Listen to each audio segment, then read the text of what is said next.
मित्रांनो, कसं असतं, आपण कुठं चुकायला लागलोय हे आपल्याला लवकर लक्षात येत नाही.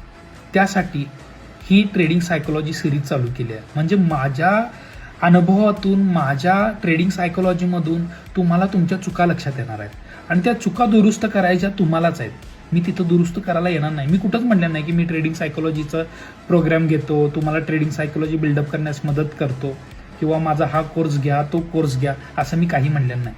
मी फक्त तुमच्या चुका ज्या मी केल्या होत्या, कदाचित तुम्ही पण करत असाल म्हणून ही सिरीज चालू केलेली आहे. ह्यातून तुम्हाला शिकायचं आहे की बाबा ही गोष्ट माझ्याकडनं घडते तर ती मला दुरुस्त करणं खूप गरजेचं आहे. ट्रेडिंगमध्ये माइंडसेट खूप गरजेचं आहे. आता मित्रांनो, ज्यांचा गरीब माइंडसेट आहे ते एका दिवसात श्रीमंत व्हायचे स्वप्न बघणार आहेत. मित्रांनो, जो गरीब एरिया तिथंच लॉटरी तिकीट विकणारा असतो, लवकर श्रीमंत होण्याचे प्रोजेक्ट्स तिथं लॉन्च होतात. बघा, एवढे एवढे रिटर्न्स देतो, तेवढे रिटर्न्स देतो आणि ह्याच्यामध्ये ज्याला झटपट श्रीमंत व्हायचं तोच व्यक्ती पैसे लावतो. ज्याचा माइंडसेट श्रीमंताचा असतो त्याला माहिती आहे की मार्केटमध्ये कंपाऊंडिंगनं पैसे येतो, स्लोली ग्रोथ होते आणि तो व्यक्ती प्रॉपर वेनं काम करतो. आता तुम्ही ठरवा की तुमचा माइंडसेट कोणता आहे. मित्रांनो, एवढं सगळं का सांगतो, एक छोटंसं तुम्हाला एक्झाम्पल देतो. तुम्ही तमाशा जर पिक्चर बघितला असेल, त्याच्यामध्ये रणबीर कपूर त्या म्हाताऱ्याकडे जातो आणि म्हणतो, सांग माझी स्टोरी, पुढं काय होणार. त्यावेळी तो चिडतो, का विचारतोस तू तुझी स्टोरी मला, तुझं उत्तर तुझ्याकडेच आहे, जा शोध तुझ्या प्रश्नांची उत्तरं तुझं तू. मित्रांनो, सेम तुमच्यासोबत तेच घडतंय. तुम्ही उत्तरं मला विचारायला लागलाय, त्याची उत्तरं ऑलरेडी तुमच्याकडे आहेत.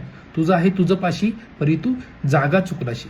मित्रांनो, तुम्ही ट्रेडिंगला सिरियसली घ्या, लाईफला सिरियसली घ्या, कारण का तुमची प्रत्येक चूक तुमच्या फॅमिलीचं फ्युचर बर्बाद करणारी आहे असं ज्यावेळी मी म्हणलं त्यावेळी तुमच्या लक्षात येणार आहे की बाबा हा माणूस काय सांगायला लागलाय. कारण का तुम्ही जो लॉस करताना मनी आहे ना, तो तुमच्या फॅमिलीचं फ्युचर बर्बाद करतोय. काही लोकांचे मला मेसेज येतात, सर मी 1 कोटी रुपये घालवलं, 10 लाख घालवलं, 15 लाख घालवलं, माझ्याकडे आता एवढंच कॅपिटल शिल्लक आहे. याचा अर्थ तुम्ही तुमचं फ्युचर बर्बाद करताय. ट्रेडिंग हा जुगार नाही आहे. ट्रेडिंगमध्ये जोपर्यंत तुम्ही इमोशनल कंट्रोल, माइंडसेट बिल्डअप करत नाही ना, तोपर्यंत तुम्ही प्रॉफिटेबल होऊ शकत नाही, किती पण चांगली स्ट्रॅटेजी दिली तरी. आता ही कशी बिल्डअप करायची मित्रांनो, बिल्डअप कधी होते, ज्यावेळी माणूस आयुष्यामध्ये सिरियस होतो, ज्याला ठेच लागते, ह्या चुका मी पुन्हा करणार नाही हे ज्यावेळी ठरवतो ना, त्यावेळी त्या गोष्टी कमी होतात. जगातील कुठलाच व्यक्ती तुम्हाला बदलू शकत नाही जोपर्यंत तुम्ही ठरवत नाही. स्वतः निर्णय घ्यायला शिका. माणूस निर्णय घ्यायला घाबरतो का माहिती आहे का, त्याला परिणामाची भीती असते.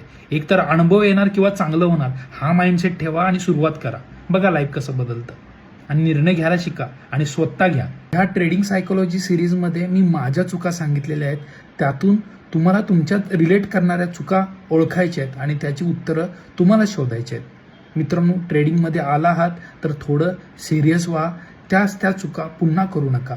त्या चुका तुमचं फ्युचर बर्बाद करणाऱ्या ठरू शकतात. Thank you so much.